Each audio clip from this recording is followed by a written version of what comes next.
Hello, I'm Rex, and welcome to Bible Planet. Right, so let's state the facts. There are Americans trying to join ISIS. Trump is leading the presidential race, and the UK just voted to leave the European Union, despite many people not knowing what it meant. However you see it, it's not good arguments and motivation that's ruling the world right now. It's whoever can convince the most people to do anything. The real question here is, can you? This is implications of intonation. So you're planning to become a supervillain, and the first step is to find an army of followers. You don't need the best army, only the biggest one. How do you convince people to join you? Well, for starters, you need to make them think that it was their idea. You're not changing their opinion, you're only giving them a voice. Show an interest on them, ask about their life, their feelings, their problems. This creates two effects. The first is that you learn what kind of people follow you, and how you can adapt your strategy for them.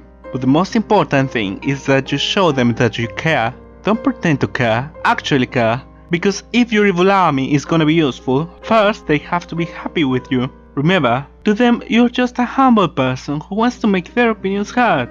And this is important, never let them know you disagree with them. See how Trump managed the Orlando tragedy? He never once mentions the sexual orientation of the victims. At the moment this is a divisive matter in American politics, so he doesn't want to come off as either a supporter or a homophobe.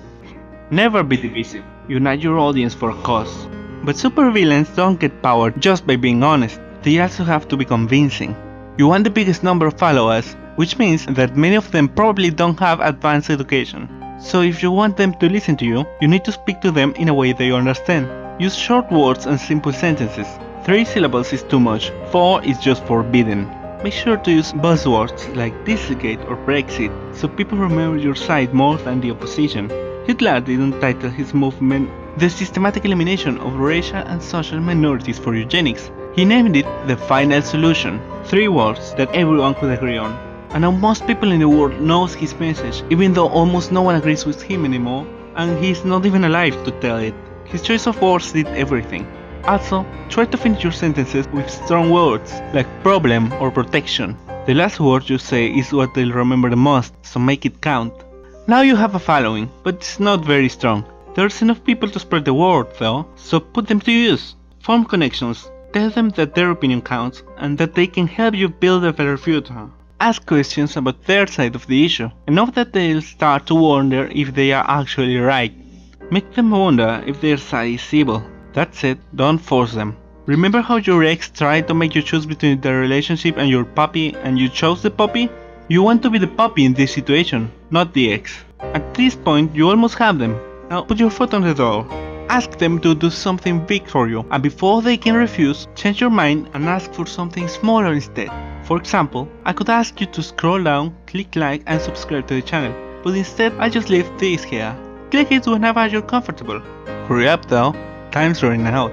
See what I did there? I put pressure on it. It's so easy, and you have a reason to do it now, so I'm sure you will. Any moment now. 3, 2, 1. I hope you did click it. There are several ways to put pressure on something, but the easiest is to talk in the imperative form. See, I've been doing it all of this video. Go back and check. I just did it again. This is fun.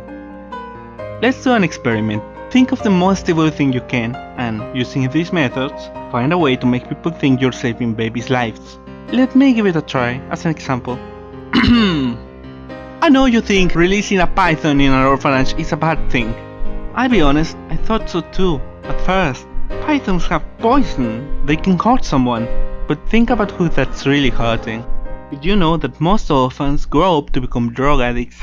And how do those addicts pay for the drugs? They rob people. They steal from your businesses. And then they commit violent crimes. Someday, one of those addicts might stab you, or your wife, or your baby daughter, just for some cash. And where will you take your bleeding daughter? To the hospital. Hospitals can help you. They are always getting fund cut. Your taxes aren't reaching the hospitals because all the money is going towards orphanage funding. Do you want your baby daughter to die along with thousands of other babies attacked by junkies? Help us stop this massacre. Vote Rex, and I promise you, plenty of pythons will be released. Well, that's probably the darkest thing I've written so far.